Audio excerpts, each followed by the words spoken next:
If you're looking for help fixing your Suzuki automobile, look no further. Our comprehensive Suzuki Automobile Troubleshooting Guide will explain common issues, provide tips, and show you how to read your model's error codes. Battery. If the connections on your battery become corroded, there is no longer a connection to the rest of the car. This can keep you from starting. Clean the posts and try to start the car. Additionally, the battery may be dead.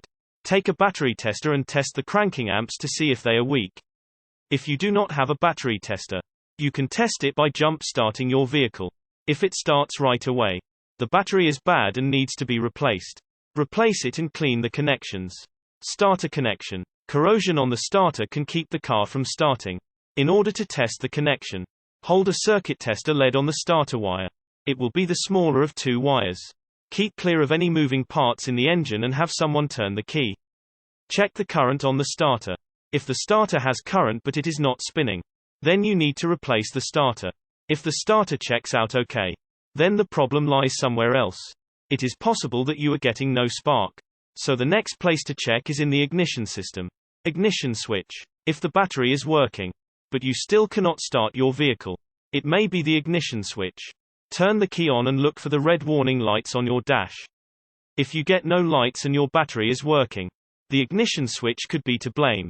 If you get dash lights, then turn the key to start to see if the lights go out on the dash. If the lights go out, your ignition switch is okay.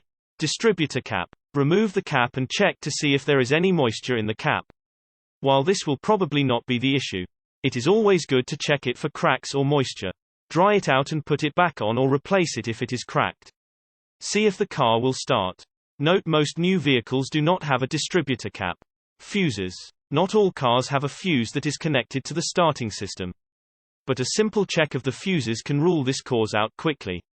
Fuel pump and relay. Your fuel system needs to be pressure tested and if you have the equipment, then test it. Use a circuit tester to check all the electrical connections to the fuel pump. Turn the key to on. If you see a current, then it is not the pump. If there is no current, check the fuse. If you have a good fuse, then replace the fuel pump relay. Coil wire. A broken or shorted coil wire can keep your vehicle from starting.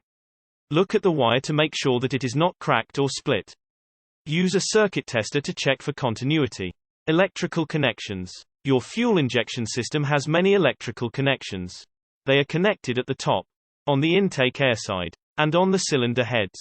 If there is a connection, then check it.